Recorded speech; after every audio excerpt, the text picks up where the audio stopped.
एक ऐसा सिंहासन जो खुद महादेव जी ने देवराज इंद्र को दिया था और बाद में इंद्रदेव ने प्रसन्न होकर अपना वो सिंहासन राजा बाहुबल को भेंट कर दिया था। जो कोई भी उस अद्वितीय सिंहासन पर विराजेगा वो एक साधारण राजा नहीं बल्कि एक चक्रवर्ती सम्राट बनेगा। आगे लूतवर्ण ने कहा, हे राजा विक्रमादित्य, आपके अंदर वो सभी गुण मौजूद है जो एक चक्रवर्ती सम्राट के अंदर होने चाहिए। बस किसी चीज की कमी है तो वो है उस दिव्य सिंहासन की। मैं आपको राजा बाहुबल के पास ले चलता हूँ। जब वो आपसे कुछ मांगने को कहे तब आप उनसे वो दिव्य सिंहासन मांग लेना। इसी मकसद के साथ विक्रमादित्य और लूतवर्ण दोनों राजा बाहुबल के पास जाते हैं। तब राजा बाहुबल भी विक्रमादित्य से मिलकर अत्यंत प्रसन्न हुआ और बोला, विक्रमादित्य, तुम संपूर्ण भारत में इकलौते ऐसे राजा हो जिसने इतने कम समय में इतनी प्रसिद्धि हासिल कर ली कि अब देश के कोने कोने में लोग तुम्हें जानते और चाहते हैं। राजा बाहुबल ने भी राजा विक्रमादित्य का शानदार आदर आतिथेय किया।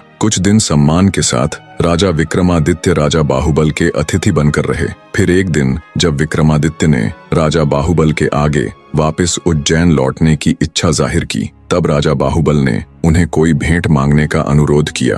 राजा विक्रमादित्य तो इसी अवसर की तलाश में थे। उन्होंने बिना एक भी पल गवाए राजा बाहुबल से वो अतुलनीय सिंहासन देने का अनुरोध किया। अब चूंकि राजा बाहुबल विक्रमादित्य को वचन दे चुके थे तो उन्होंने निसंकोच वो सिंहासन राजा विक्रमादित्य को भेंट कर दिया। वे भली भांति इस बात से परिचित थे कि अगर उनके बाद कोई इस सिंहासन के योग्य है तो वो केवल और केवल विक्रमादित्य ही है। उन्होंने खुशी खुशी विक्रमादित्य को सिंहासन देकर विदा कर दिया। जब राजा विक्रमादित्य उस अद्वितीय सिंहासन के साथ उज्जैन नगरी पहुंचे तो उनकी पूरी प्रजा में खुशी की लहर दौड़ गई। उस सिंहासन को देखने दूर दूर से राजा महाराजा उज्जैन आने लगे। राजा विक्रमादित्य ने भारी सभा का आयोजन किया और दूर दराज से विद्वान पंडित बुलाए और उनके समक्ष अपनी इच्छा जाहिर की कि वो एक भारी अनुष्ठान करना चाहते हैं। कृपया आप सब देखकर बताएं, क्या वो इसके योग्य है? तब पंडित विद्वान सभी ने एक स्वर में कहा, राजन, आपका प्रताप तीनों लोकों में छाया हुआ है। आपका कोई बैरी नहीं। आपको जो करना हो कीजिए।